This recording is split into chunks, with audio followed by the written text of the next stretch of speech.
अस्सलाम वालेकुम। आज हम एक जबरदस्त रेसिपी बनाने जा रहे हैं, तो वो रेसिपी आपके साथ शेयर करेंगे। बीट जो बच्चों के लिए बहुत जरूरी होता है और बीट बच्चे खाना बिल्कुल भी पसंद नहीं करते, तो आज है ना हम अपने बच्चों को बीट के कबाब खिलाएंगे।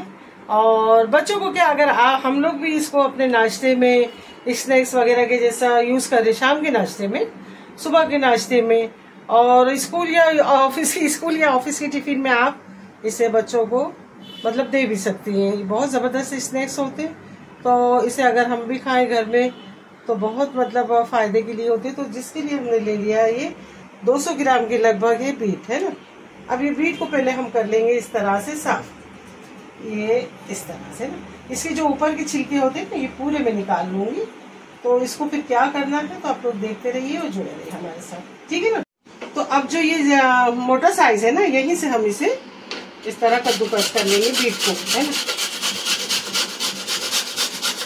बीट इस तरह कद्दूकस करके इसके अंदर जो बॉईल आलू है उसको भी आप कद्दूकस करके डाल देंगे, ताकि उसके लम्स वगैरह जो गुठली होती है ना वो ना रहे, है ना।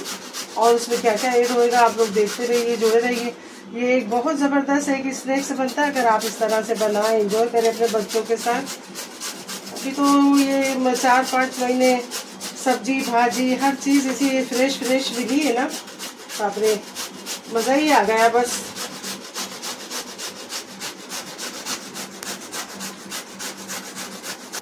इसी तरह से ये हमें चाहिए, जिस तरह से मैंने अभी ये कद्दूकस कर लिया है, इसे मैं ट्रांसफर कर दूंगी ये बॉल में, है इस तरह से। इसी में ये बॉईल आलू है, आप चाहे तो कच्चा भी ले सकती हैं, कच्चा आलू भी इस्तेमाल कर सकते हैं, लेकिन मैंने आलू को बॉईल कर लिया। अब इसे भी कद्दूकस कर लेंगे ताकि इसकी गुठलियां वगैरह ना रहे, नहीं तो जो कबाब है ना हमारे टूट जाएंगे। तो इस तरह इसको भी कद्दूकस करके हम उसी में ऐड कर देंगे जिसमें हमने बीट को रखा है। बीट हमारा कच्चा है, बीट को हमने बॉईल नहीं किया।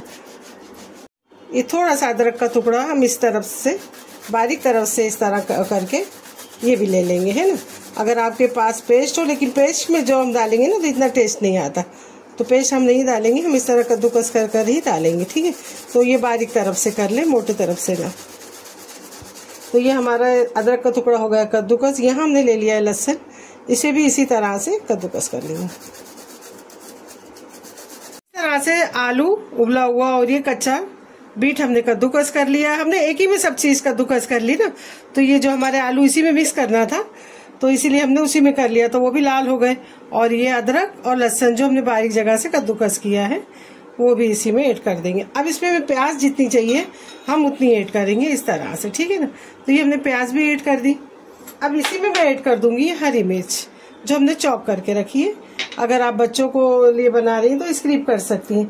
थोड़ा सा हम ले लेंगे इसमें चाट मसाला, इसका टेस्ट मतलब ये मीठा होता है ना, क्या नाम है, बीट, तो इसमें जब चाट मसाले का खट्टा मीठापन आता है बहुत अच्छा लगता है। इसी में मैं ऐड कर दूंगी ये आधे नींबू का रस।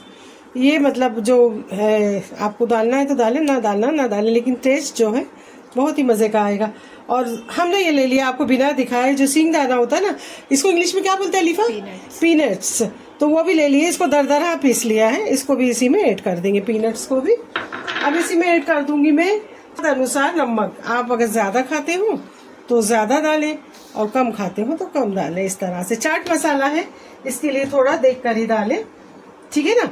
अब इसमें ज्यादा मसालों की तो कोई खास जरूरत होती नहीं है, कम ही मसाले ऐड होते हैं। तो इधर हम थोड़ा सा ऐड कर देंगे चिल्ली फ्लेक्स और थोड़ा सा ऐड कर देंगे कुटा हुआ धनिया, ठीक है ना। ये भी ऐड कर देंगे। अगर आप चाहें, आपको अच्छा लगे तो ये थोड़ा सा हरा धनिया भी ऐड कर देंगे। अब इन सब चीजों को हम अच्छी तरह से मिक्स कर लेंगे, ठीक है ना। जो पीनट्स डालने से क्या होता है ना, सींगदाना डालने से जो बीट का जो पानी होता है ना वो एब्जॉर्ब हो जाता है।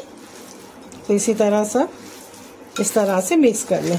अभी हम देखेंगे, नहीं तो इसमें कुछ अगर हमारे कबाब नहीं बैठेंगे ना, बनेंगे, तो थोड़ा सा ब्रेड क्रीम डाल देंगे, नहीं तो डाल दिया करें, नहीं थोड़ा सा बेसन है, ये 2-3 चीज़ें मतलब आप डाल सकते हैं, जिससे कबाब अगर आपके ना जमे को, नहीं तो जो हम सींगदाना पीस के डालते हैं ना उससे तो बहुत अच्छा टेस्ट भी आता है। सींगदाना दरदरा पीसें, बारीक ना पीसें। देखिए किस तरह एक एक दाना दिख रहा है ना, अच्छा लग रहा है ना, बस इसी तरह से। और अब हम बना के पहले इसको देख लेंगे कि हमारी टिकिया मतलब बन सकती है कि नहीं। वही आपको भी करना है। अगर सींग दाना डालने के बाद अगर हमारी टिकिया बन जाती तो फिर कोई भी चीज़ ऐड करने की ज़रूरत नहीं है इसमें। देखिए इस तरह से बन तो रही है मज़े की, ये देखिए इस तरह से, ठीक है ना। अब ये हमारी टिकिया बन जाएगी, इसके लिए हमें कोई चीज़ की शायद ज़रूरत ना पड़े।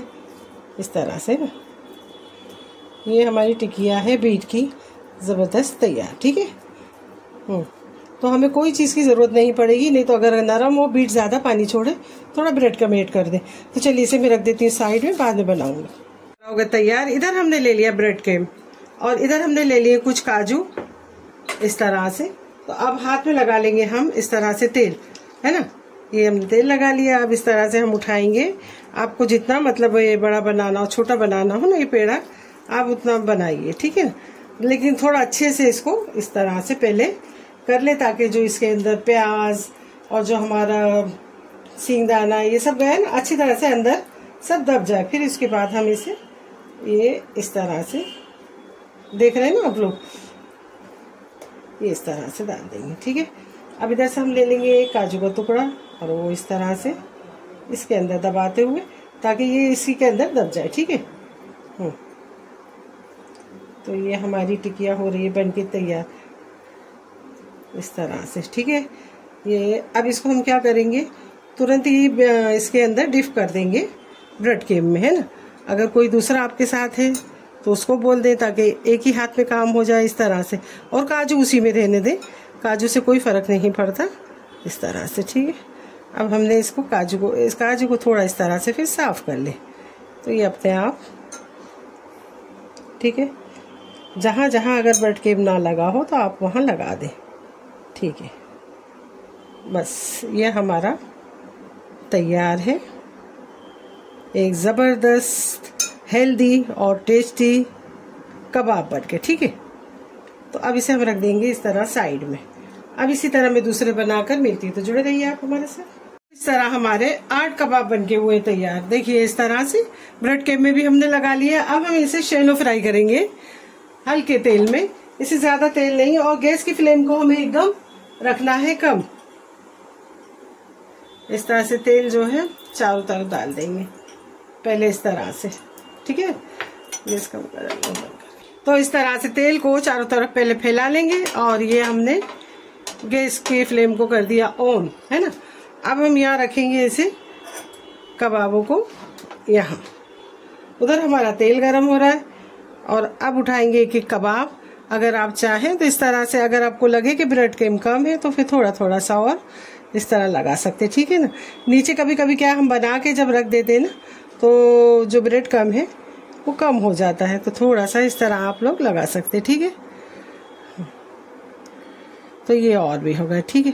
बिस्मिल्लाहिर्रहमानिर्रहीम। अब इस तरह से इसे रखती जाऊंगी साइड में।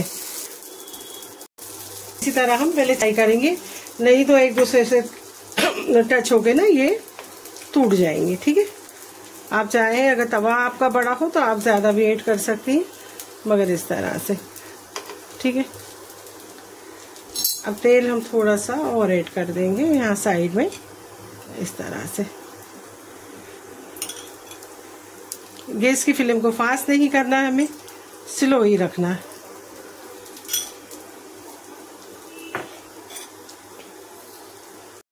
अब इस तरह से देखते हुए हमें पलटी करना है हल्के हाथों से। ये शाबाश।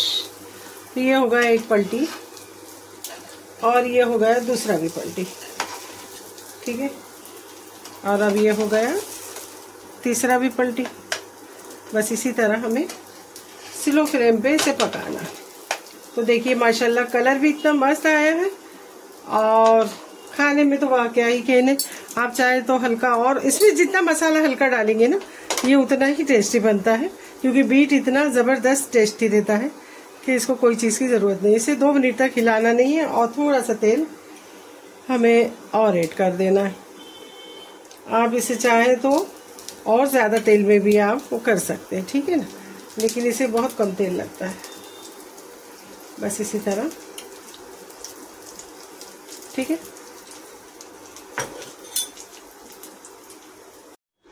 इस तरह से सारे कबाब बनके हमारे हैं रेडी। अब हम प्लेटिंग करके मिलते, जुड़े रहिए आप हमारे साथ और देखते रहिए। चलिए यही मेरी आज की रेसिपी, बीट के कबाब। इस तरह बनाइए, एंजॉय करिए फैमिली के साथ। और आपको ये मेरी रेसिपी कैसे लगी कमेंट करके ज़रूर बताना। आप इस तरह कमेंट करते हैं तो मुझे बहुत अच्छा लगता है। तो दुआओं में याद रखना, अपना बहुत ज़्यादा ख्याल रखना।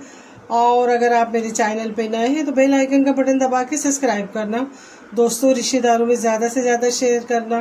कल फिर मिलते हैं कोई ज़बरदस्त ब्लॉग या रेसिपी के साथ। चलिए अल्लाह हाफिज़, बाय बाय।